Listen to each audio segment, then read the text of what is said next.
Hello everybody, and today I'll be reacting to Jaiden Animations, my strange trip to Europe with Tim Tom. I hadn't watched this video yet, even though it's been out for 6 months, so I'm just watching here and now, so let's get started. Oh, and I'll also stick some parts for copyright reasons and stuff.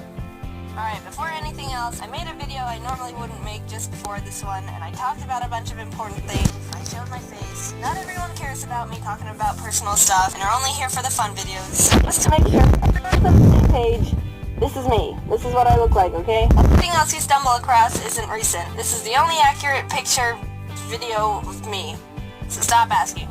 Okay, so I went to Europe, and I wasn't planning on making a video about it, but so much dumb, crazy stuff happened, I was like, yeah, this is gonna be a video, isn't it? This was my first time flying on my own, so I was nervous and not really knowing what to expect. I pretty much did everything right, except when they were boarding the plane, I didn't hear them call my zone, so I went up to the desk guy and was like, excuse me, did you already call zone 3? And he was like, yes. So, should I get on the plane? Yes. Okay. I was scared they wouldn't let me on the plane because I didn't get on at the right zone boarding time, but yeah, I guess it doesn't matter too much as long as you just get on. Also, I was flying Delta, so I wasn't scared of being beat up and kicked off. The flight was a layover that landed in Minneapolis, and it ended up actually being early, so we had to wait for a gate to open up. And after a while, I overheard one guy say to his wife, I feel like the plane should pay us $10 for every minute we're late. He was probably just getting antsy, but we were 15 minutes early, so you have to pay the airport $150. Also, I was meeting up in Minneapolis with my YouTube friend Tim Tom because flying for 8 hours on your own isn't very fun. It was the first time we met IRL, and he's super cool and tall. He's really tall for a marshmallow. On our flight, there were a bunch of funny things we entertained ourselves with, one of which included Tim being a nerd and hacking one of the little airport app games with a program he made on his computer to cheat and give him all the answers. It was the one that gives you a random assortment of letters and you have to make all the words you can out of them. So we got to Amsterdam after a long flight, and you know, I never really understood jet lag until then. Every emotion is like exponentially enhanced. We were tired, things were dizzy, our brains didn't work, everything was hilarious. We were so hungry that when we got something to eat, it was like the friggin' best thing we've ever and will ever have in our lives, even though it was just a dumb bagel. And it didn't help that everything was in a language that we didn't understand. Dutch is probably, to an English speaker, one of the weirdest languages to look at. It looks just enough like English at a quick glance, but then you stop and try to read it, and it's like, wait, something's not making sense here. What?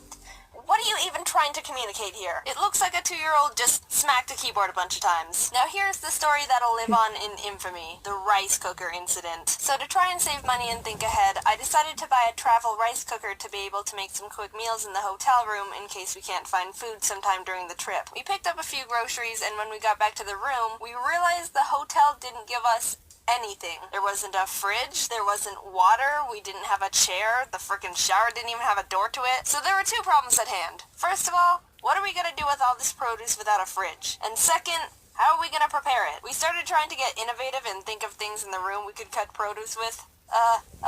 What if we sharpen our credit cards? But we ended up going down to the lobby and stealing a butter knife. I don't know how people can rob banks and jewelry stores, dude, because taking that butter knife was enough to make me break into a nervous sweat. And literally, no one cared if it was gone. It's probably a bit of a time saver for them because it's one less stitch to clean. We got back to the room without being caught because we're master heist planners, but noticed, wait, we don't have anything to cut stuff on. So then we had to be even more resourceful and use a tour guide coupon booklet they gave us as a makeshift cutting board. It was the most scrappy, sad kitchen setup probably ever. Tim tweeted a picture of it.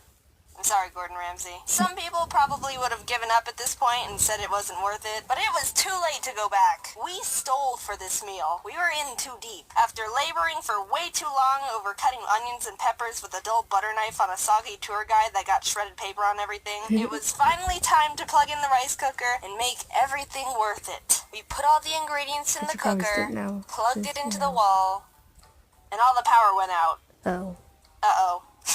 We blew the room's fuse. The little rice cooker was too powerful for Europe, I guess. Tim and I shuffled down to the front desk and were like, oh, okay, you have the time to... Wait a minute. Oh gosh, 1 second. Like, use and get Oops.